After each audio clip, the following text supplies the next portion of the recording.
And I'm going to basically read this letter. This trip that I went on was out of Creative Word Ministries, which is Sylvia Evans from Elam. Under the heading of that, there was 2 other ministries, which is Supply a Smile with Joan Wood and David's Kids International with John and Christy Camp. So Sylvia Evans, Pastors John and Christy, and Pastor Joan Wood led the trip. Many of you know the camps from Camp Shiloh. They had a son, David, who had a heart for children in Africa, but he was tragically killed in a car accident about 10 years ago. Pastor Christy was invited to go to Africa for a women's conference when the Lord spoke to her. Her and her husband started a ministry called David's Kids. You can see in the one picture while they're at the desk, they're writing letter to their sponsor family. So it's a children's sponsorship program, and a part of that sponsorship is a medical and dental clinic that takes place every year, and that has extended into the community. So we did 6 days of clinics in 2 villages, 3 days in Wallakuba, 3 days in Buyela, and there was approximately 1,200 people that were seen in the clinics during those 6 days. When the clinics in process, there's a team of dental workers, medical workers, and then outside of that, there's VBS workers. So the kids are taught and having fun and learning and being ministered to, and then they come in little by little. The kids do. They come in and they get their physical, their medical physical, their dental physical, and then it's extended to everybody else in the village. So they're sitting out in tents waiting to be seen. And like I said, there was approximately 1,200 people seen during that day, but while they're waiting, there's also a team of people that are doing tent ministry. So they're out there mingling in the crowd, having fun. That little baby right there that you saw with the tumor in her mouth, her name was Zion, baby Zion.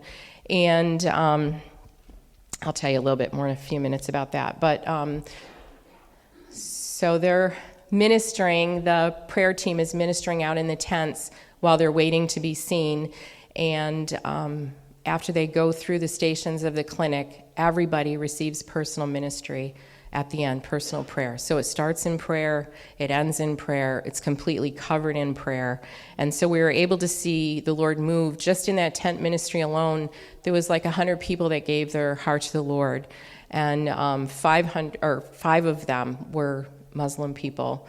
One man, he didn't give his heart to the Lord, but one thing he did say to Pastor John was, many people come here and tell us about their God. You have come and shown us your God. And so that was really touching. So praying that the Lord continues to develop the seed that was, I had to do that for you, the crested crane. That's the national bird. Yes, and we did have a little bit of R&R. You can tell by the camel ride, which was an experience in itself. This little boy, his name is Nick. He is Beth Eberick's sponsored child. This little girl is Shakira. She is Melissa and Mike Becker's sponsored child. And this, in the middle of that sea of faces of children, you'll see Pastor John and Christy Camp. And those are all their grandchildren in their eyes. And that's some information. You can Google David's Kids International if you would like to sponsor a child. It's $25 a month. They get to go to school, they get a uniform, they get a meal a day, and they get their yearly physical. That's the hotel that we stayed at, and those storks were our visitors every day. They're very weird. Very weird. That's the Nile River. So the Nile River ran right behind the hotel, and we went to the source of the Nile where the Nile meets Lake Victoria. This is the church in Wallakuba where we had 3 days of clinic, plus we did our church there. That's Bishop Maka and his wife. He oversees a large part. This is an Elam-connected church, and so they hosted us. They were wonderful, and we had women's ministry there. After the clinic, we did 6 days of women's ministry. We did 6 days of clinic and then 3 days of women's ministry. So let me go back to this. I personally did triage for the medical clinic for all 6 days. I did some work helping a little bit in the dental clinic by sterilizing and cleaning their instruments. I did not pull or clean teeth that is beyond me.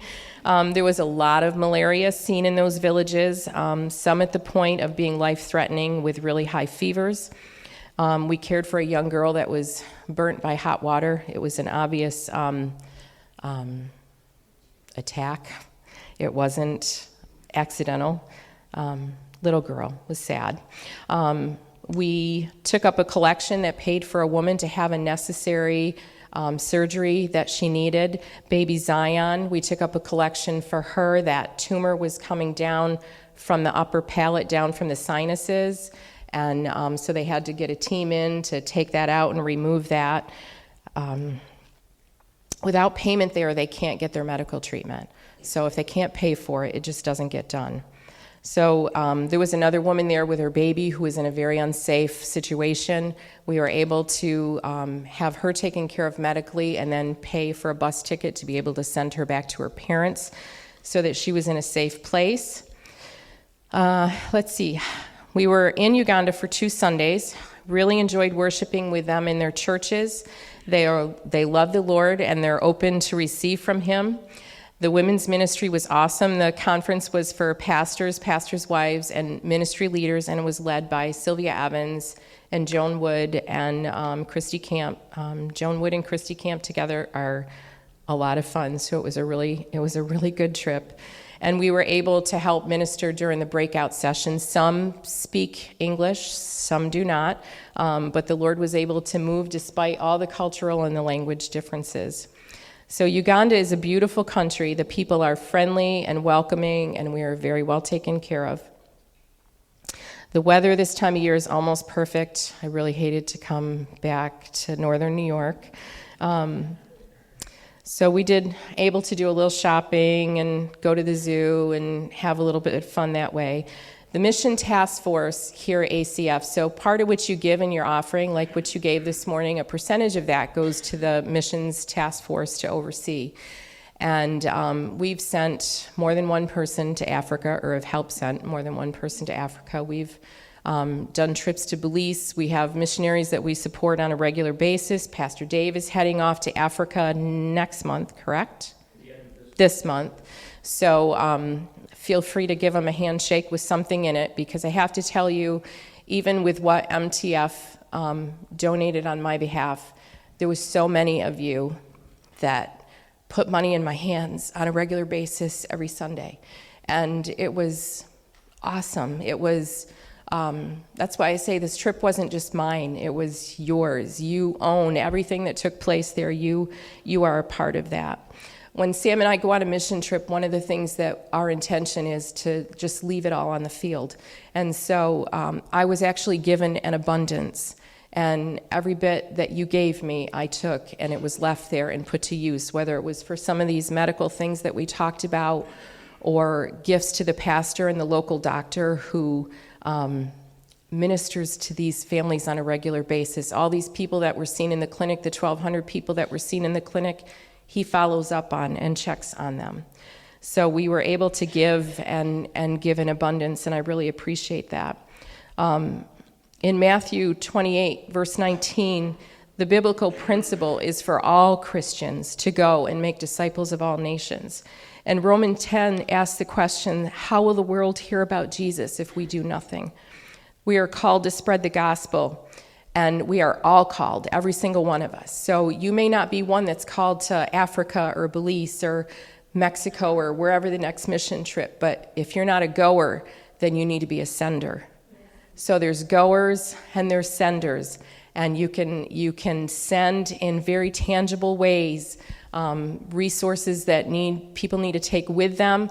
I don't know if Pastor Dave needs anything to take with him, but you should be asking him that. What can we do to help you on this trip? What do you need that we can send with you? Pray for him. Pray for those that are on the field. The missionaries that we support every month, you might not know their names, but you know that we're supporting missionaries, so you can be praying for them. You can be praying for those in other lands. Be praying for your next door neighbors, because that's also your mission field. Your workplace is your mission field. And another opportunity that you have is we are hoping to do another Belize trip. August 11th to the 18th are the dates this year. And If you are interested in going, interested in being a part of that trip, we would love to have you. If you are just interested in sending somebody to go on that trip, we would love for you to do that. So please talk to Sam or myself, and if you are interested in that Belize trip, we'd really like to know soon, like maybe the first week in April. So please be praying about that. So thank you very much. I couldn't have gone without the help received here. I couldn't have gone without the prayers. It was an amazing experience for me, one that I hope to repeat. And you're a blessing. Thank you.